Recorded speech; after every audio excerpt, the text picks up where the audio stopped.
Hi, my name's Michael Miller. I wanted just a couple minutes here. I have two kids in the elementary QPS. I'm very worried that our community is moving to a community that bases its decisions, its policy decisions, not on empirical data, subject matter experts, but instead on emotions, dogmas, and really whoever can have the loudest voice. I think we should strive as a school system to use data and information in real time to assess both the costs and the risks of our public policy decisions. And I think the cost of not wearing masks are relatively quantifiable just from increased cases, hospitalizations, deaths, et cetera. I'm somewhat unclear, as I think maybe others are, as to what the cost of wearing the masks are. I do think undoubtedly there are costs to wearing the masks, as the doctor just alluded to with his daughter. But outside of those anecdotes, I don't see where that's really quantified in the loss of leveling and other productivity measures. So it seems to me that we want to get rid of the masks because we're all tired of them. We don't want to be told to wear them anymore. And I echo this sentiment. I feel the same. But I don't think that's a valid reason to change public policy because we've all decided we're fatigued of this and it's been a year and we can't do it anymore. The current CDC guidelines, as I read them and understand them, recommend that all unvaccinated people indoors should wear masks. And I believe that then all of the elementary schools kids will be in that category, that profile, once we get into the fall. So since none of us here that I believe are epidemiologists or virologists, I think we need more counter evidence that's quantified or at least larger costs that can be associated with wearing the masks if we're going to ignore the subject matter experts in the CDC. I would leave you with just this quick analogy. If there was a bridge in Quincy that a structural engineer told us was not safe and we should not drive on it and we would have to take a 2-mile detour around it every single day, if we did that for a year and then we decided that, you know what, I'm very tired of driving this is a nuisance for me to have to do and I'm going to drive 2 miles around every day, I don't think that most of us would shirk that structural engineer, the subject matter expert in that case, is advice and drive across that unsafe bridge. So I would just ask that the school board take that same logic into consideration when they vote tonight. Thank you.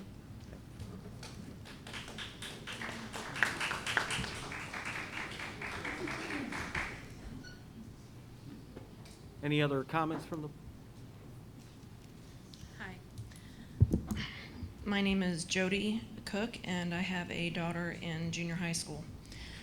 I wrote things down so I wouldn't forget. Okay. I'm sure I have the same things to say about school masks as many other people, but while we collectively share many of the same opinions, we are all individuals and we need to be heard as individuals. They say follow the science. Well, science says masks don't work, and it doesn't take science to have common sense.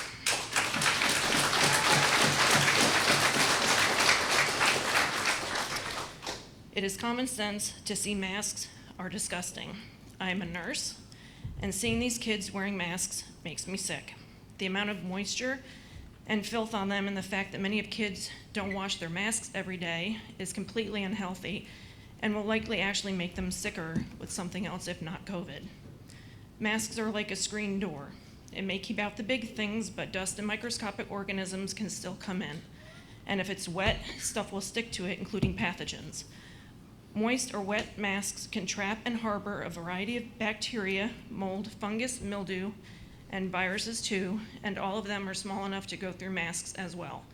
Being stuck on a moist, wet environment will only help them grow and make our kids sick, not to mention the acne they are causing. I wash my child's mask every day. She washed her face morning and night, and she still got acne from being all over her face all day.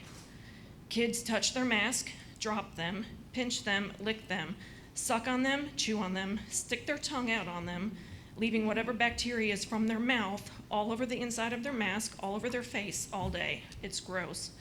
They sneeze in them, cough in them, scratch their nose and their mouth, through the masks and rubbed their runny noses in them and laid them down on unsanitary surfaces, leave them in the car, and many wear them for days on end without being washed or changed. Show me the science that says that is healthy or safe.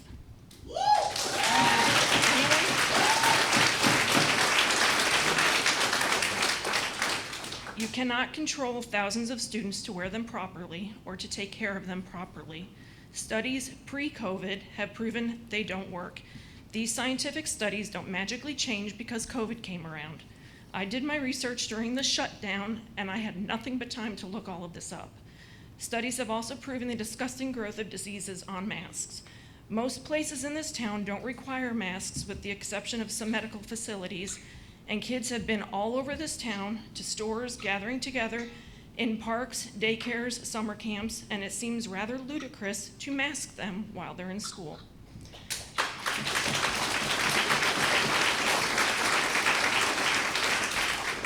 It is proven that kids don't even get COVID anywhere near as bad as older people, and most don't get it at all. Science has proven all of this, so why aren't we listening to this science? And let's not even talk about the amount of stress caused from forcing healthy kids to quarantine and their grade paying the price for it like mine did. Masks, restrictions, distancing, not being able to see each other's faces, and teachers that were constantly drilling it into their head to pull their mask up, sanitize their hands, clean their desks, stay away from each other, and snapping at kids who weren't following the rules.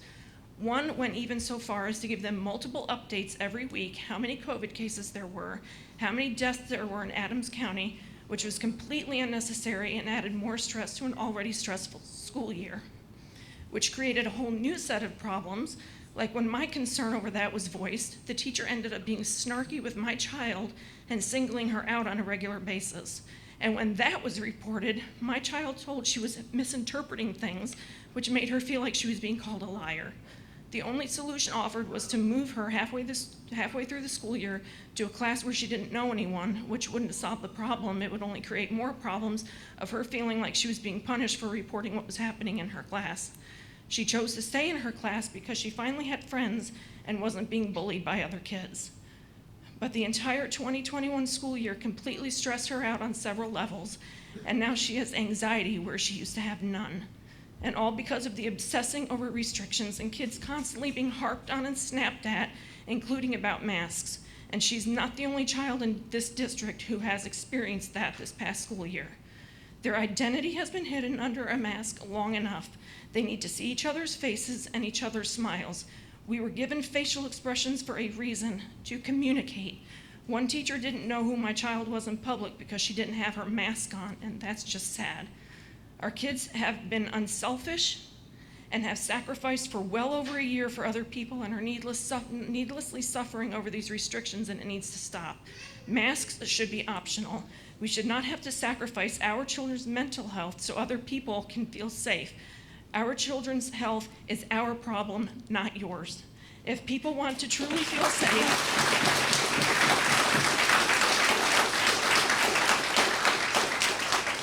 if people truly want to feel safe, they can choose to stay home. If other people feel masks really work, then fine, wear them. But I have to ask, if you and your child are wearing a mask and you truly believe they work, then why does it matter if mine doesn't?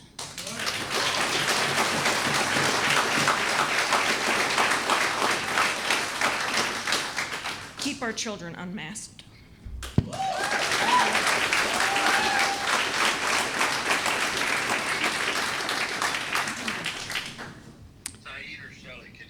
Yes. Yeah, Richard. Saeed, Yes.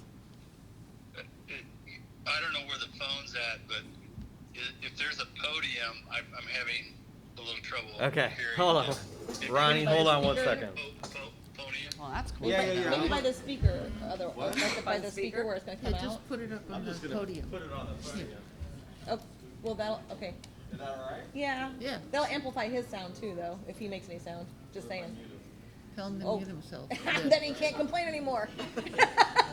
Richard, you're on mute, so you can't really say anything, but I've got you on the podium. Is Shelley's phone first? Don't be afraid, he's an Arizona. Person on Shelley's phone, can you hear me? He can't He's say on anything. mute. He's on He's on mute. He can't say anything. He can hear We'll you. assume yes. He'll call me if there's a problem. Good evening, guys. I'm Ronnie Quinn. I am a 2002 Quincy Public. I lost him. He's speaking. He's speaking. How is he speaking? I heard him say you lost me. Can you hear us now? I can hear you. I can hear you. Oh, yeah. That's what I did. That's what I did. What'd you do? Nothing. Don't worry about it. Continue. Sorry.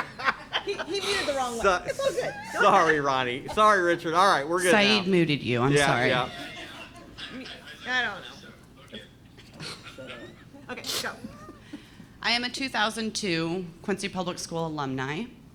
And this year, I will actually have 2 children in the Quincy Public School system. Both will be in the 5th grade. It's no secret that I have been a very vocal person regarding the restrictions or guidelines that have been implemented the last school year. At that time, I seemed to be the only parent who had the courage to stand up and speak out. I was personally crucified by the public for daring to do so. I've even gained a few nicknames in the process. Rona Queen, QPS Karen, and Karate Virus, to name a few. They've even attacked my child. I make no apologies for standing up and speaking my mind and standing 100% behind my morals and my values.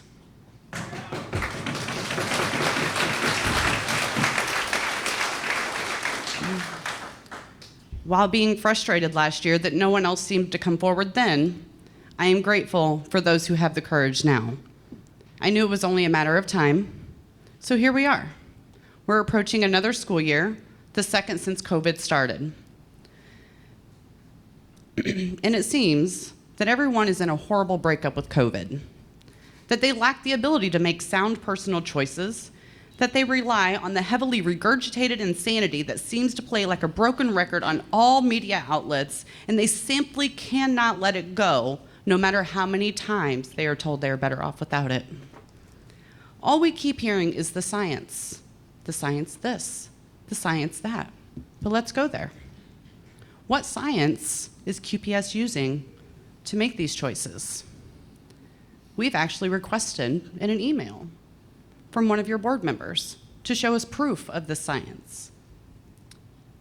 The response that we got was actually the response we thought we were going to get, a big nothing burger. We just wanted to make sure that we had proof of the non-proof that was being used to make these decisions. We also keep hearing the CDC, ISB, Adams County Health Department, Illinois Department of Public Health, insurance, and so on. Where do we, the people, get a voice?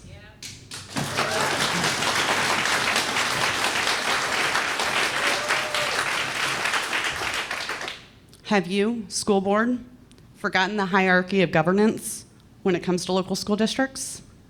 Travis? Oh. You work for us.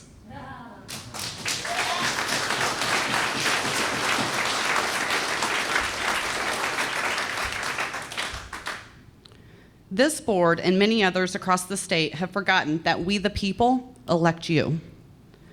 We elect you to carry out our wishes and how we think our schools should be ran. Mr. Webb made a Facebook post regarding the upcoming guidance for the school year. In this post, he stated, and I quote, "It is not written for your child. It is written for 8,000 students and staff." While I agree with the first sentence, I actually disagree with the second. It is not written for my child. And I'm going to ask this audience to raise their hand if Mr. Webb sent you an email or called you or made any other form of contact to ask you what you wanted for this school year. Anybody? So it also does not speak for the students, the staff, or the parents.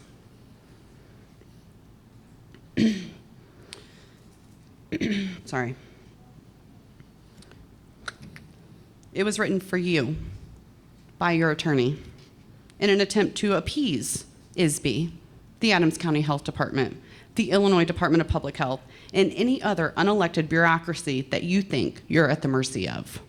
The truth is, it's not any of those agencies that should concern you. It's every individual standing behind me that should concern you.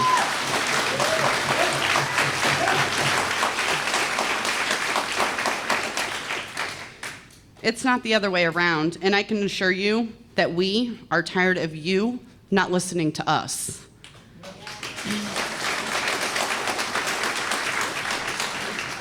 There's a platform called SurveyMonkey. I'm sure we've heard of it. It could have been utilized to send out a district-wide survey asking any input for the upcoming school year to every parent, every student, and every staff member. Why didn't you? Why didn't you find a way to ask every parent or student what they wanted? I can tell you why. Because for the last 16, 19 months, I don't even know, I've lost count. Not the board, not Roy, not ISB, not the Adams County Health Department, none of you have personally asked the parents or the students within your district, those that you work for, what they want. So we are here tonight because we understand that we have the power. We have the rights as parents and as individuals. So let's dissect this new guidance that was recommended just yesterday. Yeah, we're at time. If you want to wrap it up. The way this new guidance is worded, again, takes away the power from we the people. It is written in a way that would allow you to make any changes to these guidelines at any point in time without a board vote or without the permission from we the people. That's not sufficient. It needs changed. An unequivocal opportunity to agree or disagree, and then after that has taken place, we the people can present you with our guidance, and you as a board can vote to either approve or disapprove it. We're in charge. Quarantines. In Roy's guidance, he states that if students, and I quote, if a student is required to quarantine per guidance from the local health department or Illinois Department of Public Health, parents or guardians will work with their child's school on a plan for alternate instruction during the duration of the quarantine. He goes on further to say that, and I quote, the nurses will be following the CDC, Illinois Department of Public Health, or Health Department guidelines to determine when a student needs quarantine. Unvaccinated students will be placed in quarantine if they are in close contact to a positive COVID person. Those vaccinated will only quarantine if they show symptoms. I'm going to assume that Mr. Penn has also conferred with you on this and is able, ready, and willing to obtain a court order for every individual that you think should quarantine. Because you see, there's a law, and it's 20 ILCS 2305, and it states, no person or a group of persons may be ordered to be quarantined or isolated, and no place may be ordered to be closed and made off limits to the public except with the consent of the person or the owner of the place or upon the prior order of a court of complete jurisdiction or competent jurisdiction. Any of you had a school student that was quarantined this last year? Yep. Were any of you presented with an order of quarantine? Nope. I didn't think so. I'm going to assume that you guys will issue one of these for every quarantine that you plan to take this year. You do not have the legal authority to quarantine any individual or group without a court order. Illinois Department of Public Health does not have the legal authority to quarantine any individual or group without a court order. Last year, you quarantined numerous staff and children. I was going to assume that for every individual that you told they had to quarantine, you had this on file. I don't think that you do.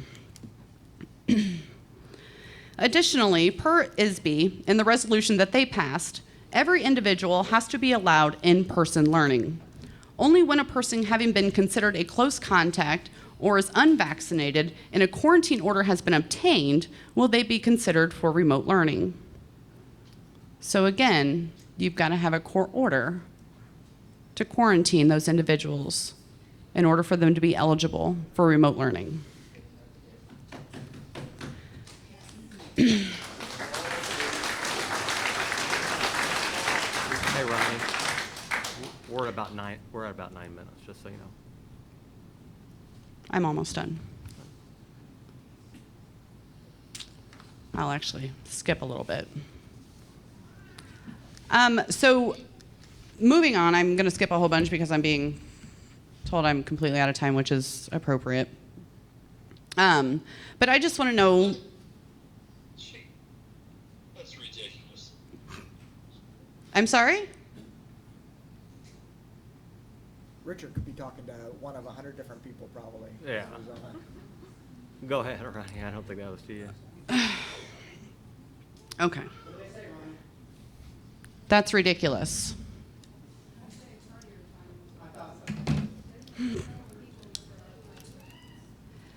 I'm going to skip a lot of my stuff. She speaks for a lot of us, and we want to have her speak, and we the people are saying, we give her our time. So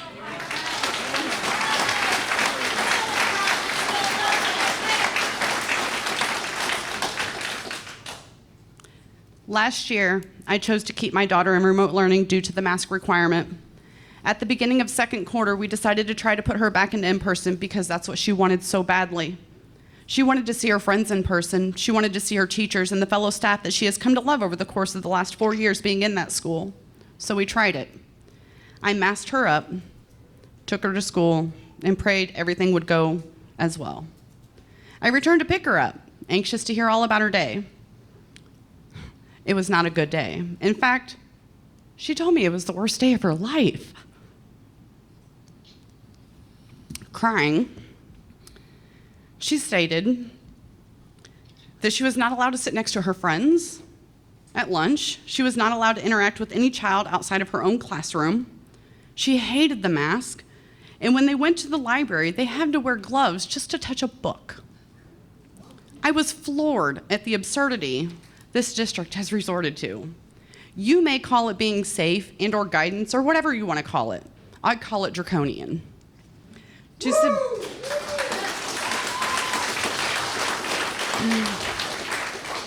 To subject these young people to such stringent extremes in an environment that's supposed to be happy, one that they enjoy coming to every day, that was not the case for my child.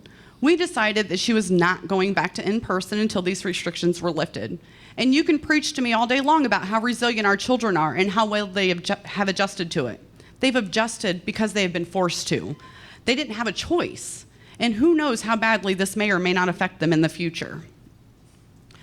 Which brings me to my next point. Who put all of you in charge of making decisions for my child?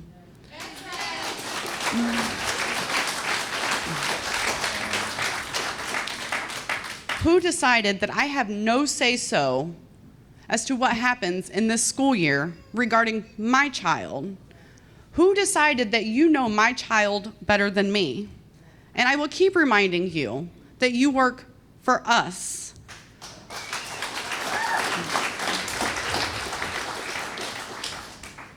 My niece and nephew were both quarantined 2 times last year in the 3rd and 4th quarters. They were told that they either had to present a negative COVID test or provide a doctor's excuse before they could return. They both were out because they live in the same household. They were out because my niece had a bellyache.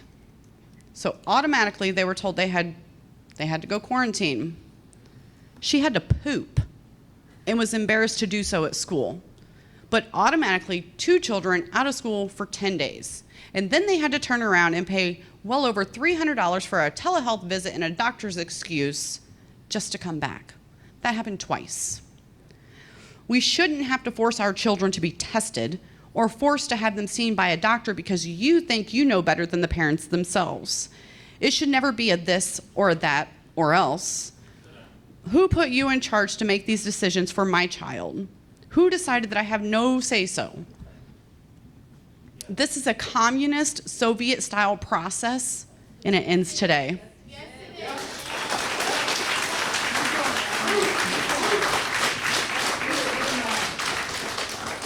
is. This is America, and we are no longer cowering to the garbage guidelines that are being dished out like a one-size-fits-all blanket.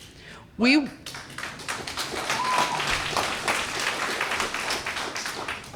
will decide what our children need and when they need it. You can all go back to doing your jobs of teaching basic courses such as math, reading, and science. As far as I'm aware, none of you are a medical professional, none of you, nor do you know every student individually, and you absolutely do not get to take personal medical decisions. You do not get to make personal or medical decisions for our children any longer. You work for us.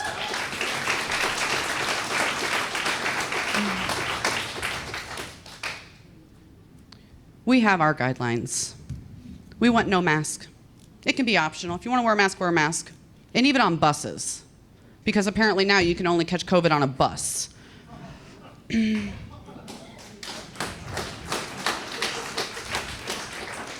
No quarantines unless you have a court order. No more restrictions in our classrooms, our playgrounds, or our cafeterias. And no additional restrictions or guidelines shoved down our throats unless we are asked and we have full participation in creating those guidelines. And then these guidelines should be voted on by you guys that we elected. The hierarchy of governance shall be restored to we the people. Yeah.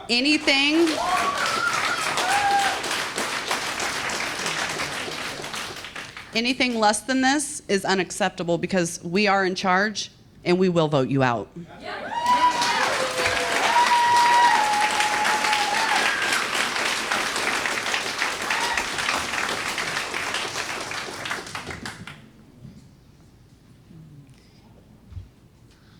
Hi, I'm Laura Sievert. I do a ton of public speaking. A ton. And this is, gosh, more hard than I expected. You know, I know who gave you guys the power to make a decision. It's the voters, right? I mean, that's why you're here. And it's really hard in Quincy to stand up for what you think sometimes, because it's not always easy to say. You know, the reason I thought that I should speak today is I got a 6-year-old going to 2nd grade, and his best friend is a 2nd grader too who has cancer. I've been fighting it all year, you know? And, you know, if my kid catches COVID, hopefully he'd be all right. I mean, I can't promise he'd be all right. I hope he'd be all right. But his little buddy might not, and some kid with cerebral palsy or asthma or diabetes might not.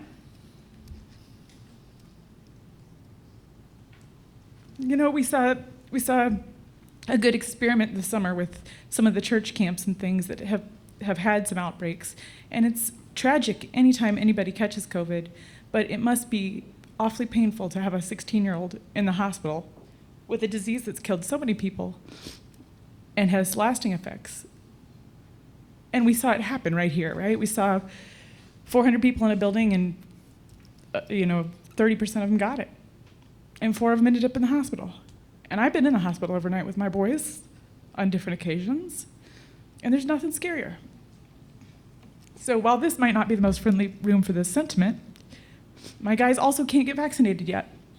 I'm on the vaccination team. I'm out in the community trying to get people vaccinated, but my boys are young. My husband works at the school. He's vaccinated, and he's done a great job teaching. And as a matter of fact, to accommodate students, he has a student with a hearing disability. He got one of the clear masks for teaching that hour. It wasn't a problem. My kids didn't have a problem wearing masks. It wasn't a big deal. But it might be a big deal to Levi.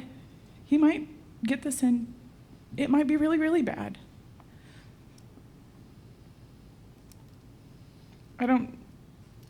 This room is hard, right now, but what worked last year for this board and for this school district, and the reason that you guys stayed open, which was really, I didn't think it'd happen. I thought we'd be shut down. Roy, I thought we'd be shut down in a week. And we stayed open where a lot of places didn't. And I think it was because we said our kids are mature enough and they can handle masking and washing hands and even story time in the young kids being spread out. It worked. It's what worked. So, especially for 12 and under, but maybe for everybody, we have to think of the kids most likely to have problems because it's who's looking out for those kids. We just have to. So I know this is a hard decision for you guys because the CDC and all of those things didn't come out down with a little bit harder, more direct information. But,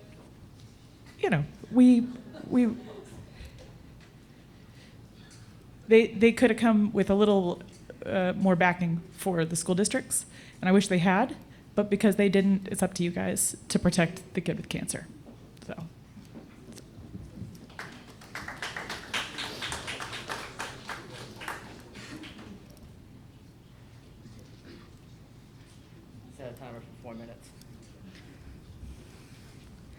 Hi, my name's Charlie, and I work in IT. I'm sorry, I didn't catch, what was your name? My name is Charlie Klingle, and I work in IT.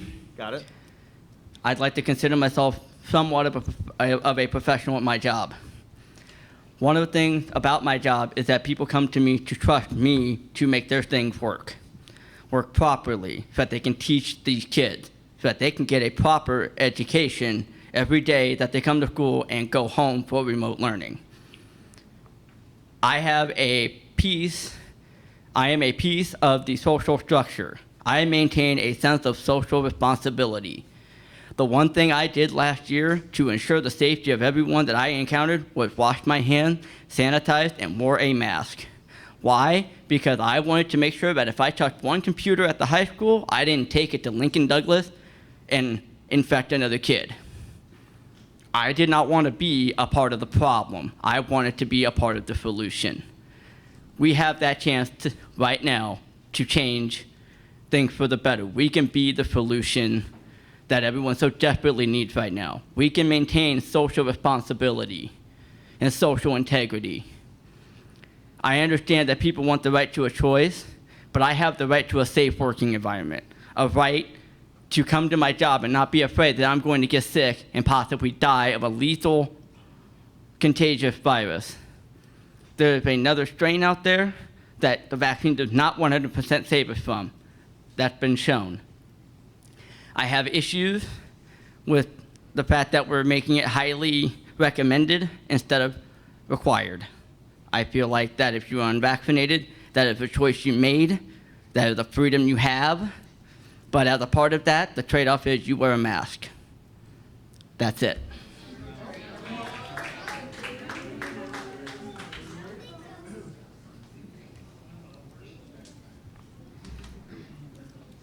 Oh, hey. You left your phone, I believe, or was that That's still? Richard. Oh, that's right. Okay. That's our 7th board member. You still there? Yeah. Richard. You can put it down. Okay, cool. Yeah. I'm Amber. Hello. My name is Amber Smith. And I graduated from here in 2003. High honors. And I continued on with my education at Culver Stockton, also high honors. So I got a wide variety of things I would love to say. I was even a business owner for a short time. And I'm not telling you this to brag. I'm telling you this because I would like to think that I could come to you as a member of the community that you could maybe trust to know that I can use critical thinking. I aced everything from art history to microbiology and human anatomy, psychology, you name it. At one point, I wanted to be a nurse. The only reason why I didn't become a nurse back in the day was because I saw that the system was corrupt. Over the last year and a half here, I have done nothing but prove that to myself even more. So my studies have focused beyond my education to the realms of natural healing. I love to use essential oils. I've even dabbled in energy healing, believe it or not, and it is real. I have felt it, I have seen it. There are realms of that are real. And yoga. So let's just say that I'm really open to pretty much any experience you can have that may be helpful to somebody. That is what I'm all about. So why is it that energy healing, let's say, is not taught in schools? Why is it that we call it the World Health Organization, but there's not a single naturopath on the board or committee, any part of it? The answer is it's because it's nothing more than an echo chamber for big pharma, plain and simple. We want to trust the science.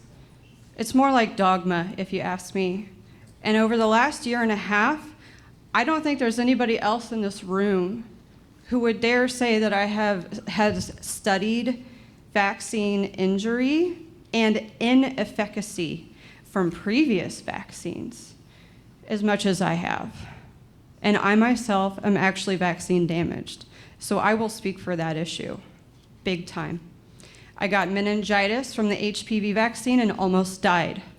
I might not be in this room because of a vaccine. How does that sound? Trust the science?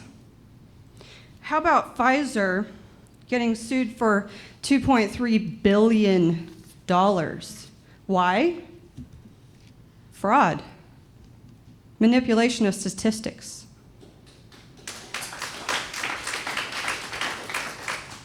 Why do you not know this? Censored. Why do you not know about energy healing and natural medicine? Censored. Why did we not hear about how we can boost our immune system during the whole pandemic? Yes, that's right, I said it. Censored. Why do we not know for sure if it's made in a lab or not? And I've seen the evidence from experts in virology from level 4 labs who know what they're talking about. Why do we not know for sure? Censored.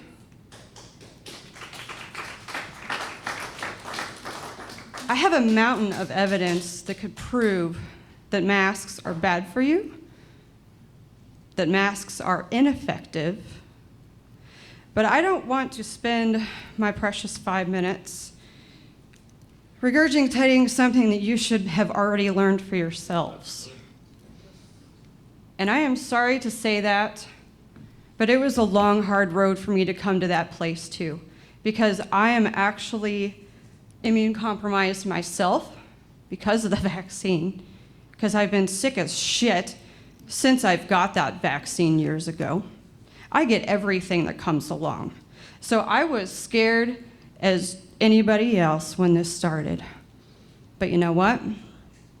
I listened to some of the censored doctors. I paid attention to some of the studies that they brought up. Even some of the studies back from the 70s, believe it or not, on how masks are ineffective. Actual surgeons doing the studies. Teams of scientists looking at this information, trying different kinds of masks even. Not only are they ineffective, but they found that it does in fact increase the carbon monoxide and dioxide, and it actually decreases your oxygen. You know what happens in that body? That's a weak immune system is what that is. And how does it make you feel? Let's just discuss that. The psychology behind the mask. I think we've all felt that. So, why do we not know these things? Why do you guys sit here before me, half of you masked, half of you unmasked? Because some of that information is kept from you. When you had to provide the science to somebody who asked for the science as to why we're still masking our kids, and you couldn't provide that, it's because that science is actually fraudulent, and they have a really hard time coming up with it. One study, they even tried to say that they had 2 different boxes of mice and stuck a mask inside, like the holes in between the 2 boxes of mice, and somehow they proved that the mask contained contagion. I don't think so, guys. If you start diving deeper into the science, you will find that what we're being fed is propaganda, not science. So, that being said, also as far as censorship goes, why did we not know that hydroxychloroquine was helpful right off the bat when there was doctors in Texas protesting this with thousands of people watching? Thousands of people heard this and knew. Why did we not know? I couldn't even share it on Facebook before it got censored. So why is hydroxychloroquine and all these other things demonized, suppressed? Why? I'll give you one answer for that, and that's the most important thing to take away from this. It goes like this. The emergency use authorization that they put in place, or the EUA, emergency use authorization. It changed a bunch of things as far as our medical ethics practices. One thing that it states specifically is you can only do trials for a medical vaccine or other treatment if there is no other approved or adequate available alternatives. Convinced that it's propaganda yet? I'm going to keep taking it further as far as law and history. World War II is something I'm really fond of personally because my grandpa Smith was in World War II, and I had a lot of discussions with him that even while practicing my speech, I cried to myself because he fought during a time when only few people were really realizing the tyranny and only few people did something about it. We know it is history now. Well, something big came from that, though. Who in here knows what the Nuremberg codes are? Who in here has actually read the Nuremberg codes?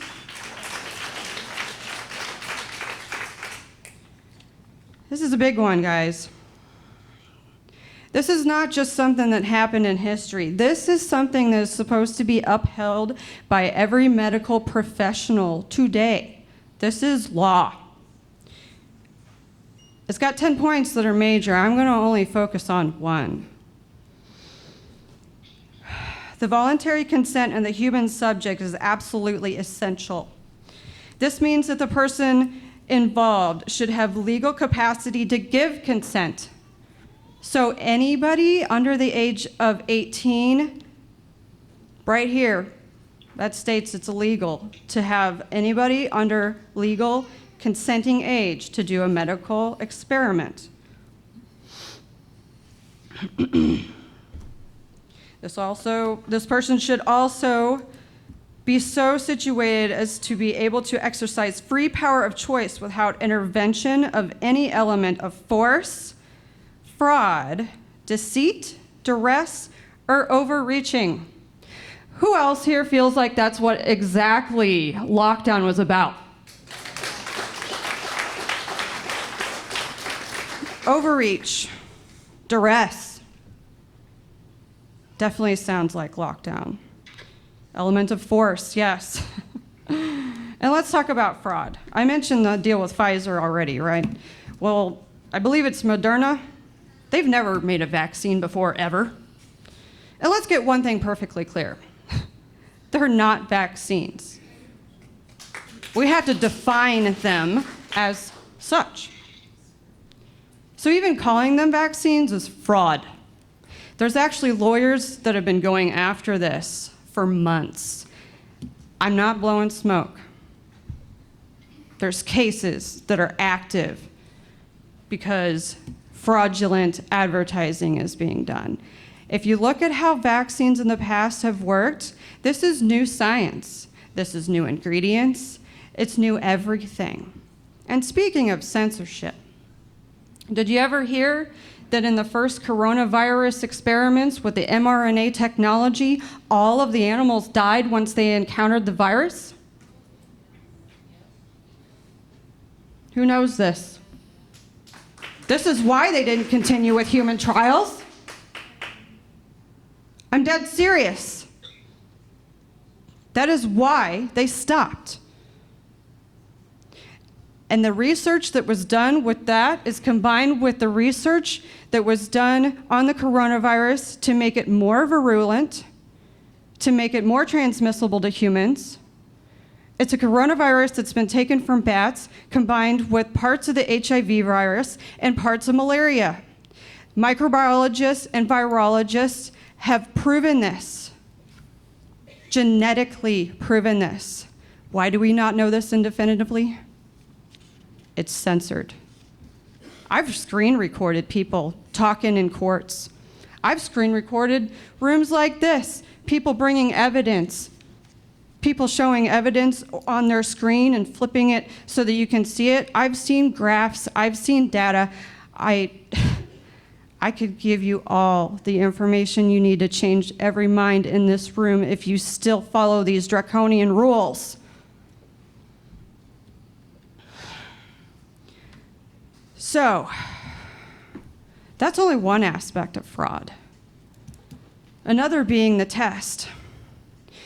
Many doctors and scientists, again, experts in virology who have been censored over the last year and a half, have proven, using other forms of tests in comparison, that the coronavirus test can be manipulated and has been. Check this. The inventor of the PCR test, Kary Mullis, they've even censored some of his videos from the 90s of him saying that you cannot use this test to diagnose, period. And why? If you manipulate the test enough, you could turn the cycles up on the test to the point where everyone in this room would have coronavirus. It's been proven with science. They actually changed the cycles on the test so that the cases would decrease on Inauguration Day. If that starts to ring any bells as far as it being political or not. And I don't care who you voted for. I'm not even going to get into that other issue that we have at hand because I want to focus on the next generation and the importance of that. And I know my history, and I want this history to carry on. Back to the Nuremberg codes. Amber, just so you know, we're about 14 minutes. Okay, thank you. I really appreciate it. You should have sufficient knowledge and comprehensive elements so that you can understand the subject matter involved as to enable him to make an understanding and enlightened decision. So in other words, what's the golden rule with vaccines, everybody? Informed consent, right? Well, question is, how can we have informed consent with all of these doctors being censored and all of this information that I just presented to you being censored for a year and a half? How could you possibly make a sane decision?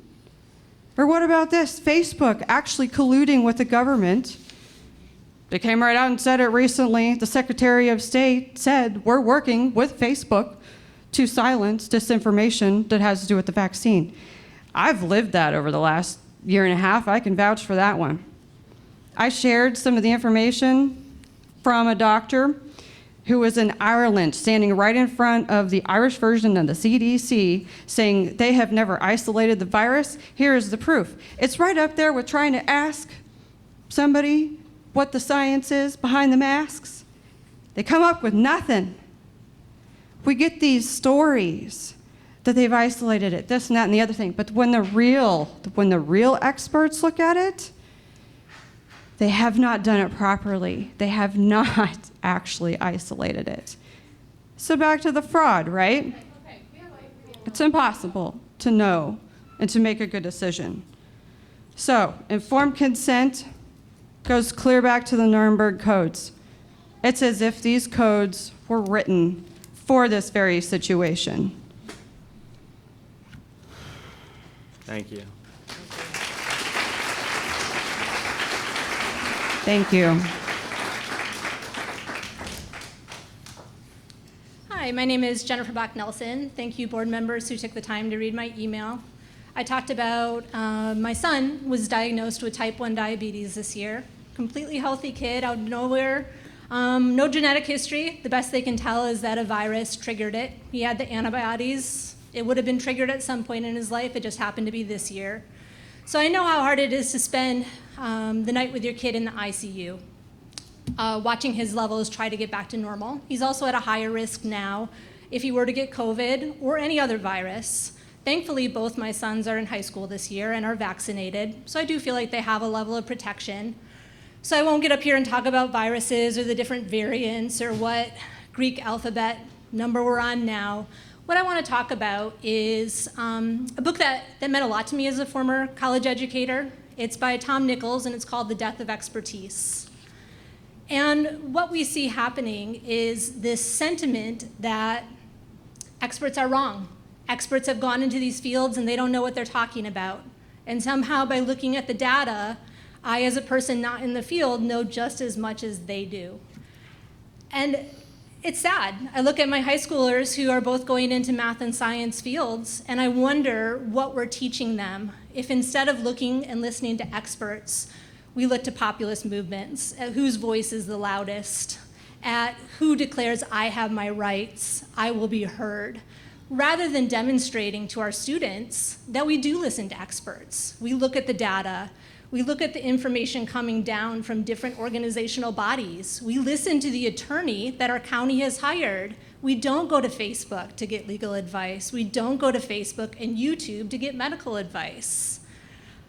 I would encourage you as a board to not give way to public sentiment.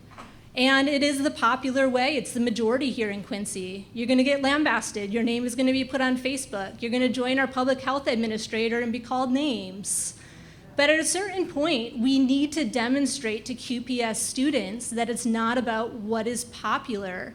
It's about what has been shown empirically through science and interpreted by experts who know what they're talking about. So as you make your decisions, I would encourage you to not give way to popular movements and to follow the experts. Thank you.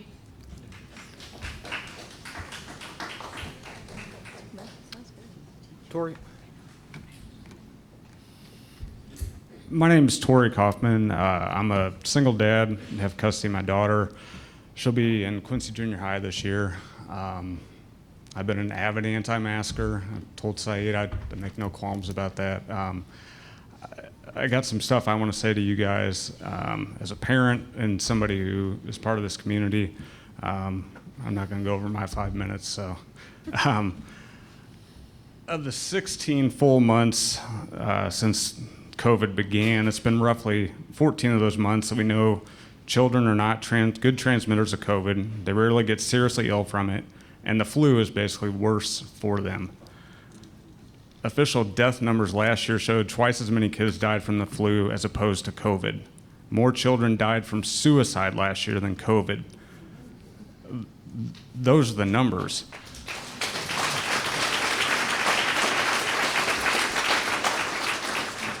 Yet we're here tonight talking about putting a third straight year of restrictions on the least vulnerable among us.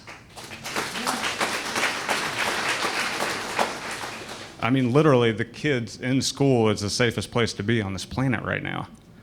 It doesn't make any logical sense to me why we would destroy their lives again. I mean, look at these X's on the floor. The sign, masks have to be worn when you're standing or walking through a line.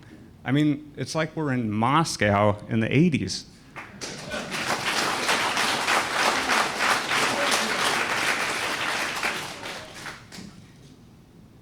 We're 14 months into this.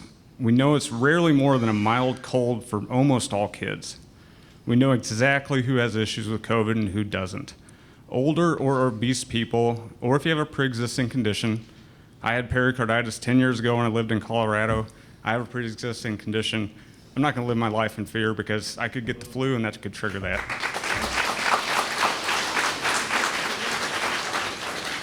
Under 18, there is literally no health risk to you at all, none. Schools were open across the country last year and there was not one major outbreak tied to schools, not one. Our children have done their part. It is time to end COVID tyranny, and it needs to give them back their freedom, friendships, activities, lives, and lunches this year. They gotta be able to sit. My daughter sat at a cafeteria table 3 times a week with one other kid at the other end. They can't even talk to each other. I mean, we all look forward to recess, gym class, lunch. I mean, what are we doing to our kids? Seriously.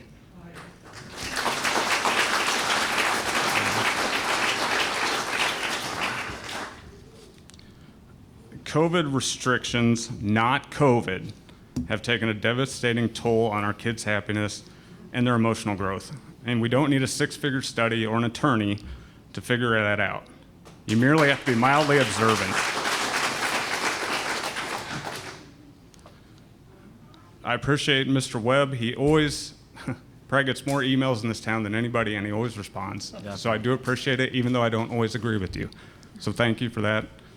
Shelley, I'm a tennis fan. I read the article, so congrats on that. He's better than me.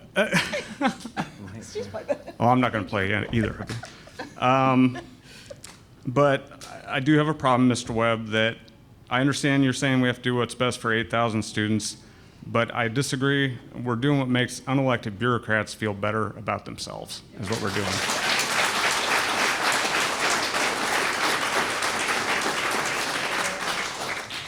We're destroying what made school special and fun for all of us. Human interaction, playing sports, playing with your friends. And then we got this local health czar, Jared Welch, never mentions the enormous negative impact his guidance has on our kids. And I'm sick and tired of this unelected bureaucrat who does not have a medical background being leaned on so heavily. He's drunk on his 15 minutes of fame. And other than making sure the lunch ladies and fellows in cafeterias like this are following the proper food handling guidelines, we need to stop looking to him to tell us how to run our schools.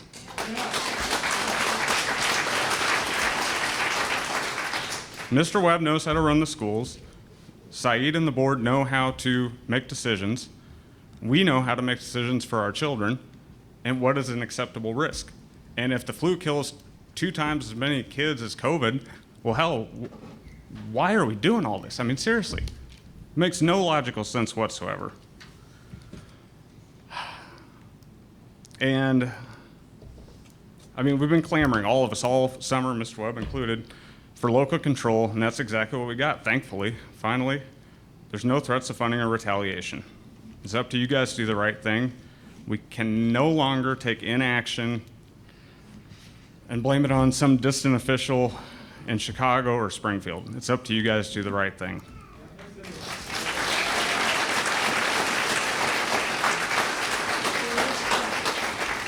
Myself and others in the room went along last year because we agreed and conceded that in-person learning, even with the mask on, was better than the alternative.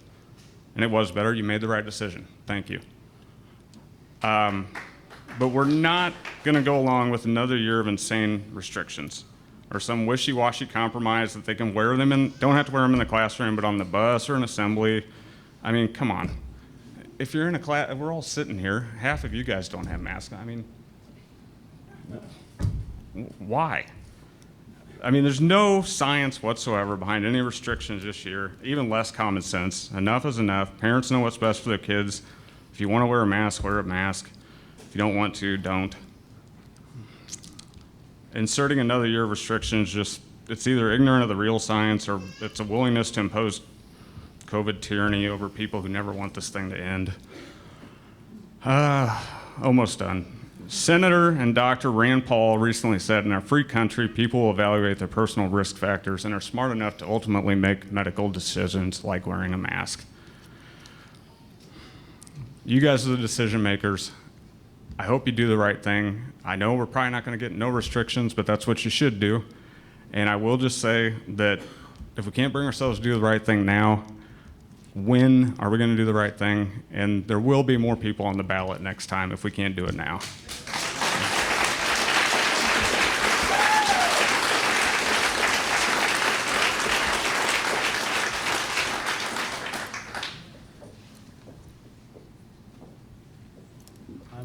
My name's Steve Lucy. I'm not from here. I'm from Basco, Illinois.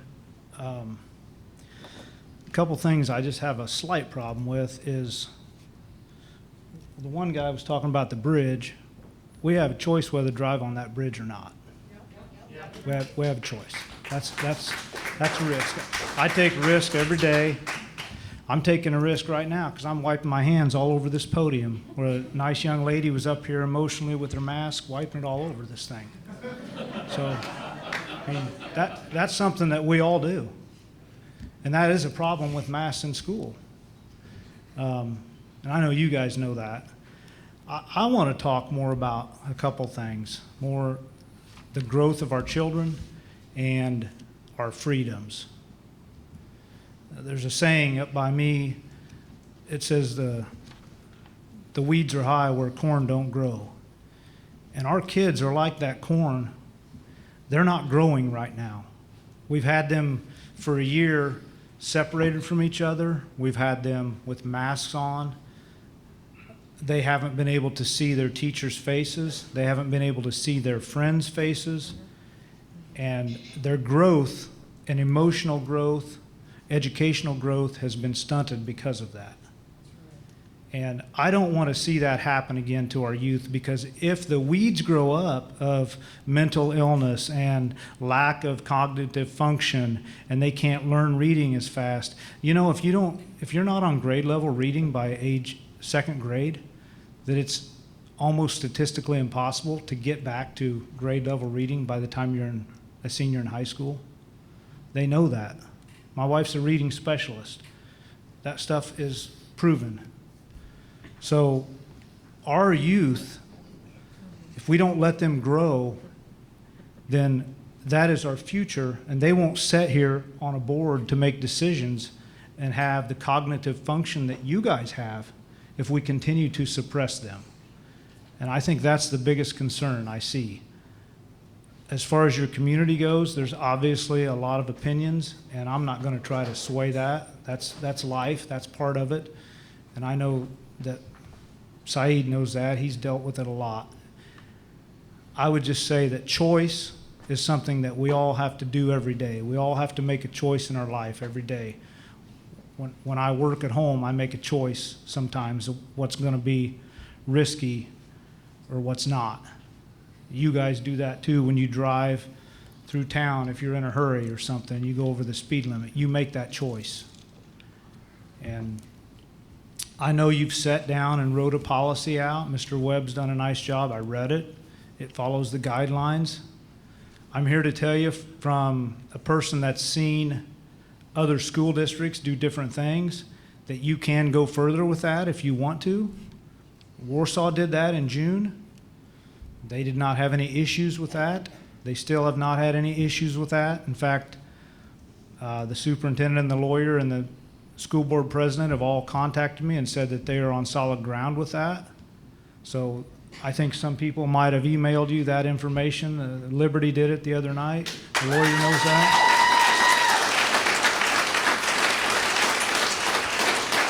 That's for you guys to decide if you want to go that route. But the one thing I think that does is that eliminates Mr. Webb from having to worry about anything the rest of the year here. That gives the choice to all the parents to do what they feel best. And yeah, the little one with cancer, that is a concern.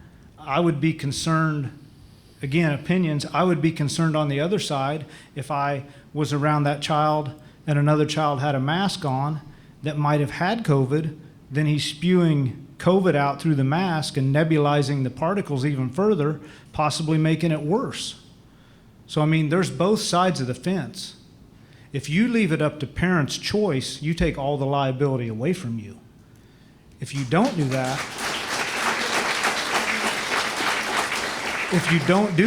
then you assume some liability. Then you're assuming that you are either listening to doctors who may be wrong or health department people who may be wrong, or you're assuming yourself that you know more than a parent. I had a little kid named Will, and he was not able to speak well when he was in school, and they wanted to do speech with him. I wasn't sure about it. My wife, she said, "Steve, we got to do this." They wouldn't do it unless we signed off on it, just to get him speech in school. You have to sign off on everything you do in public school for your kids. If you want to give them Tylenol, you have to sign off and tell them it's okay for the nurse to give them Tylenol.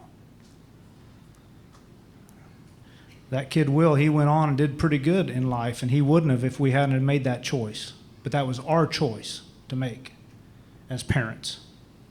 It wasn't an administrator's choice. It wasn't a school board's choice. It was the parents' choice, and they do that with special ed, with everything. The parents have to choose.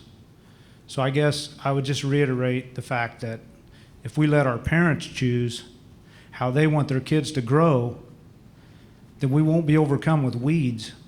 We'll have a nice, beautiful stand of children that'll grow up, and they'll be good, solid individuals and come back to your community. And this is a beloved community. This is like my second home down here at Quincy, and I love it. That's why I made the trip to come down here instead of staying in Hancock County. The only other thing I'll say is, I know the lawyer, he's heard me say this, he probably thinks I'm a broken record, but our liberties are the most important thing to me. And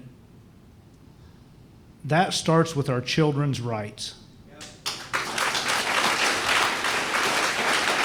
Now, I believe that our children have the same rights as we do as adults, especially when it comes to their health. And not any of us have hardly asked the children in education what they think. We just tell that they're resilient, and they are resilient. But after so long of it, if you keep beating someone down, unless they have an extraordinary constitution where they can stand up against you, and that's very rare in this society anymore. Unless they have that, many kids will just fold and they'll just do what the adults say or the teachers say. So I guess I'm asking you, give the kids the same rights as we have as adults. The Declaration of Independence gave us those rights. The Constitution then was ratified to secure that. And I want to see that go on in our society. And if we continue down this path, I promise you we're going to be in a situation where none of us want to be in. And I bet you Mr. Webb knows that very well.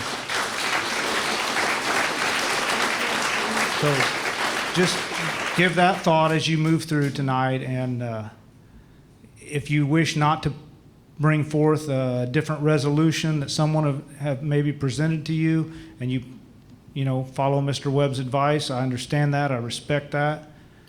I will say this, I don't think any of these people want to go backwards this year.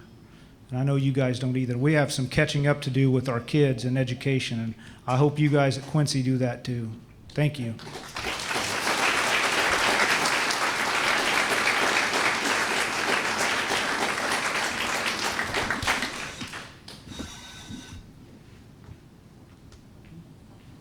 I'll be super quick and set a timer. Okay.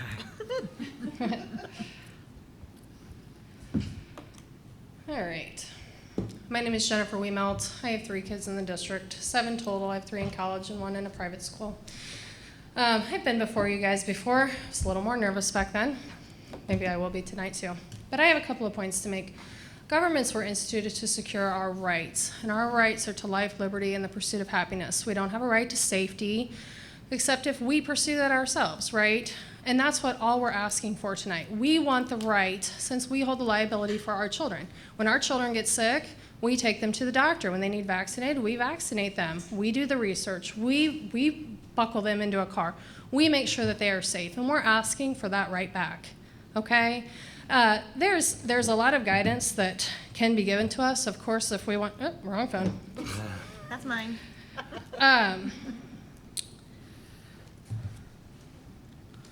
If we want to prevent 100% of drownings, then we just don't swim. Is that right? We could prevent 100% of drownings by not swimming. And there are parents that choose to not take their children to swim because they can't swim or they're afraid of the water. That's their choice. That's the parental choice. And we could prevent all drownings if we didn't. But we still choose to live our life. We assess that risk as parents. All of us do, every single day. We assess the risk. I've got 3 kids driving and about to have 3 more. I can tell you I spend most of my day praying for all of you on the road. So, I mean, could I prevent all accidents by telling them they can't drive? I sure could. I would have a 100% success rate if they were not driving. But we have to assess that risk and say, is it worth you not living your life? What we are worried about, and I do want to speak to some of the people that did bring up concerns about unmasking or making it optional. We're not trying to say that we're unempathetic to the weakest among us, those that have immune issues. We're not trying to say that. We're saying that we're not going to presume that we know better than they do on how to protect their child. There is remote learning. There are masking options that they can still do. And when the vaccine is available to them, they certainly can. But what we're worried about is the psychological effects that this is having on our children. We are putting a mask over their face and we're not letting them see and have human interaction. And that's very difficult, especially for children. I'm a CASA volunteer, and I'm telling you right now, that was traumatic for those kids to watch me walk in with a mask and tell them not to touch me. You know what they wanted to do? They wanted to hug me. And I'm sure all of you, as educators, have experienced that. So what we're asking is for you, we don't want to go backwards. I actually don't think that your guidance is too far off. I thought it was very well thought out. But we don't want to go backwards. We don't want the governor in Chicago, some faraway spot that we have to live different here than they do. He has to do things different up there than we do here. But he's giving a one-size-fits-all guidance, and we don't want to go backwards. And that's why we're asking you to take that stand. That's why we're asking you to pass a resolution telling us that in our community, we have the right to make decisions for our students. We have the right to make decisions as parents for our children. That's what we want. Thank you.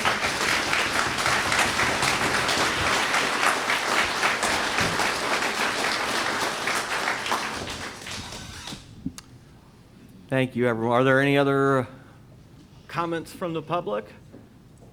If not, oh, there is.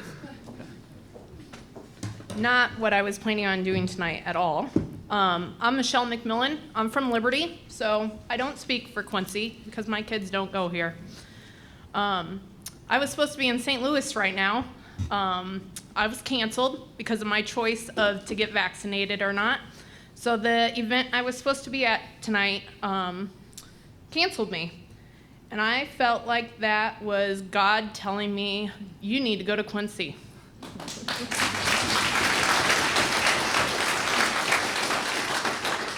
And I did not plan on speaking. I have nothing written.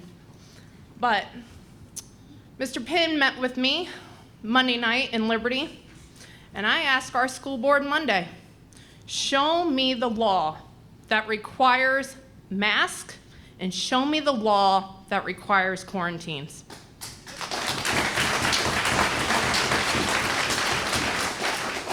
I'm still waiting for that to be sent to me. It doesn't exist. And you guys are given directions, same as our school board in Liberty was, that you would be held liable, and the school is held liable, and that is completely false.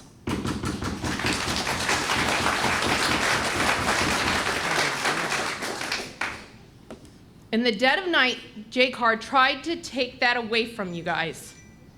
But Illinois citizens stood up for what was right, and House Bill 2789 did not pass the Senate.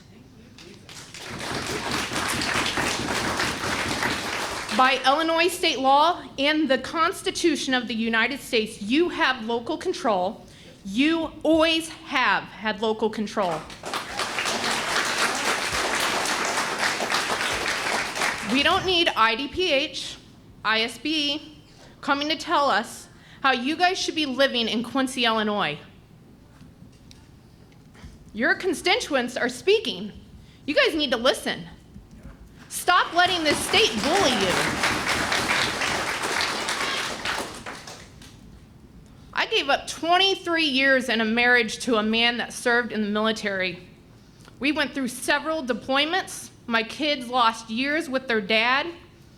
And gosh dang it, we live in America. It is the land of the free, and we have to start acting like it.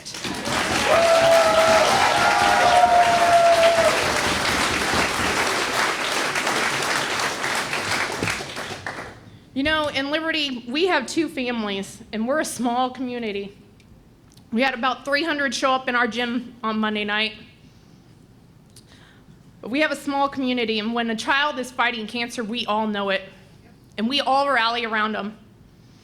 And when I decided that I had to go further with this 4 months ago, I went to those 2 families in our community where their child's fighting cancer, and I asked them, how do you feel about the mask being made optional? And those 2 sets of parents said to me, our children need to be free.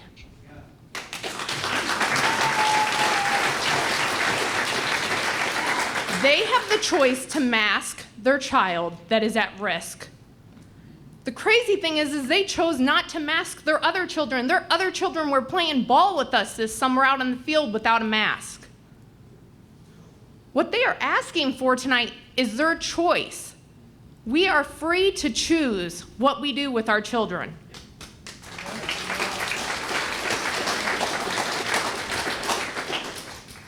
I didn't go to social media for my data. I went to lawyers, I went to doctors, I went to insurance agents. I went to the 6 board members. We added a 7th on Monday. But I went to them and I said, what are you guys scared of? I will get you the answers. I will pay for a lawyer to speak to you. What are you scared of?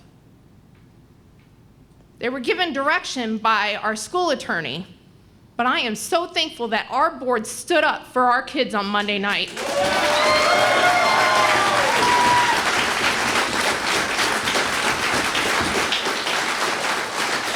Our school board did their own research. They didn't rely on one man to make their decisions. So I'm asking you guys, it is time to stand up. Stand up for your constitutional rights, stand up for your community, and stand up for your students.